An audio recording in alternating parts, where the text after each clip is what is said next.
সরকার দুর্নীতি, সন্ত্রাস এবং দুঃশাসনের বিরুদ্ধে আমরা আপোষ করতে চাই না, কম্প্রোমাইজ করতে চাই না। আমরা দুর্নীতি, সন্ত্রাস নিয়ন্ত্রণে অনেক সময় আমরা দেখেছি আপনাদেরকে একটা সমস্যার সম্মুখীন হতে হয়।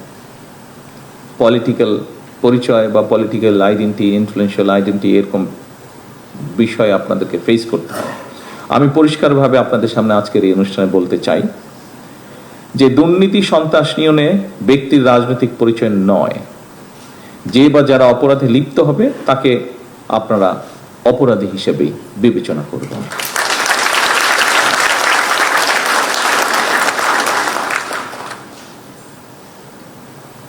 কোন ব্যক্তি বা দল কিন্তু আপনাদের দল নয়, বরং আপনারাই কিন্তু আইনের রক্ষক।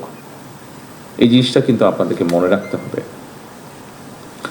আপনারা দায়িত্ব পালন করবেন রাষ্ট্র এবং জনগণের কল্যাণে। একটু আগে আমি বলেছি, জনগণের সঙ্গে পুলিশের সম্পর্ক হবে আইনগত এবং মানবিক। যে জিনিসটা গতকাল বোধহয় একাধিকবার আমি জোর দিয়েছিলাম, জনগণের সঙ্গে সম্পর্কটা কি হতে হবে আমাদের। অন্য সকল কার্যক্রমের পাশাপাশি রাজনৈতিক অস্থিতিশীল পরিস্থিতি নিয়ন্ত্রণেও কিন্তু আপনাদের ভূমিকা, কার্যক্রমের একটা উল্লেখযোগ্য সময় ব্যয় হয়। এটা দায়িত্বেরই অংশ। এটা কম বেশি পৃথিবীর সব দেশেই হয়ে থাকে।